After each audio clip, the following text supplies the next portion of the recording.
Hey, just a quick heads up that this is a video that was originally commissioned by Dialtune. They did not ask me to post this on my channel, but I thought the content was interesting enough that it would be worth showing you all as well. So enjoy.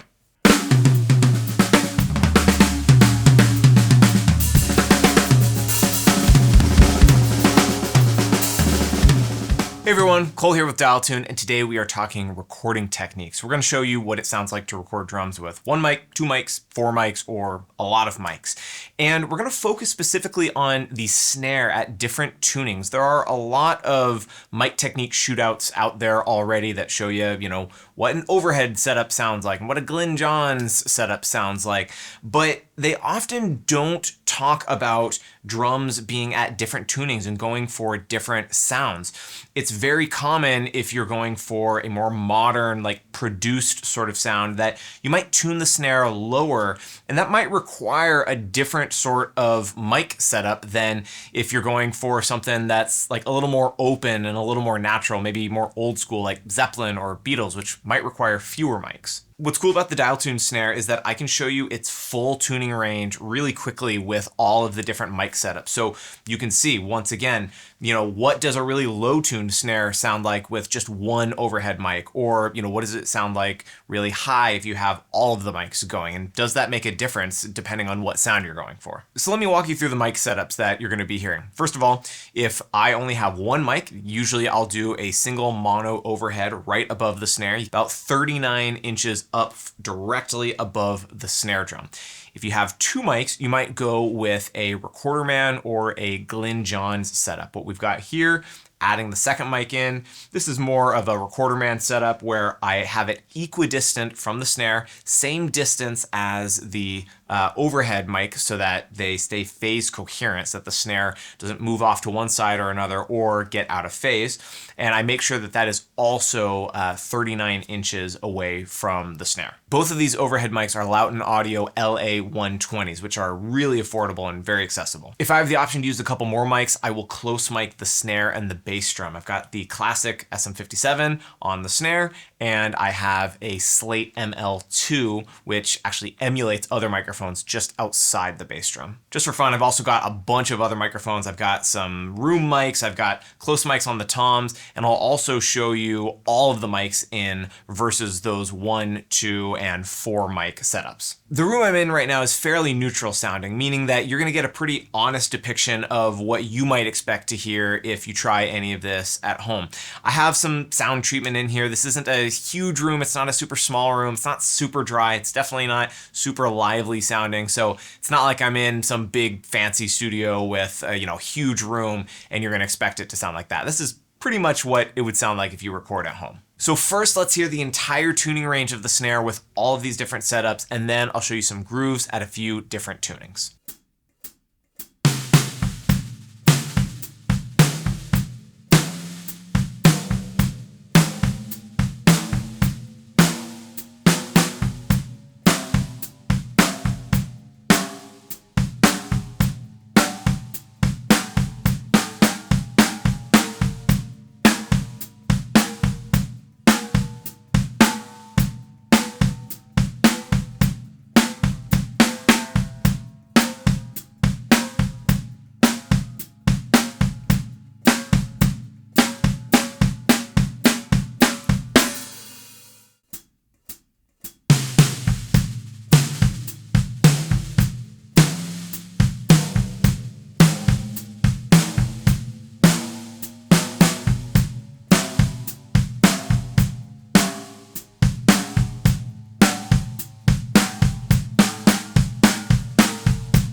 So hopefully that helps you decide what miking setup you need for your situation. Maybe you were surprised at how much you could get out of just 1 or 2 mics, and then even just adding the kick and the snare, really how much you can do with that. As a general rule of thumb, the more modern, kind of punchy and produced sounding you want your drums to be, the more you might rely on the close mics. So adding that kick and snare close mic will allow you to do a lot more and make a quote unquote more modern drum mix. Adding all of the other mics is cool, but sometimes we fall into this trap thinking that a recording, isn't going to sound good or doesn't really count if we don't have 16 mics up at all times, when in reality, there are many decades of great drum recordings that were made with just a few microphones. So let us know which is your favorite. Thanks for watching. See you next time.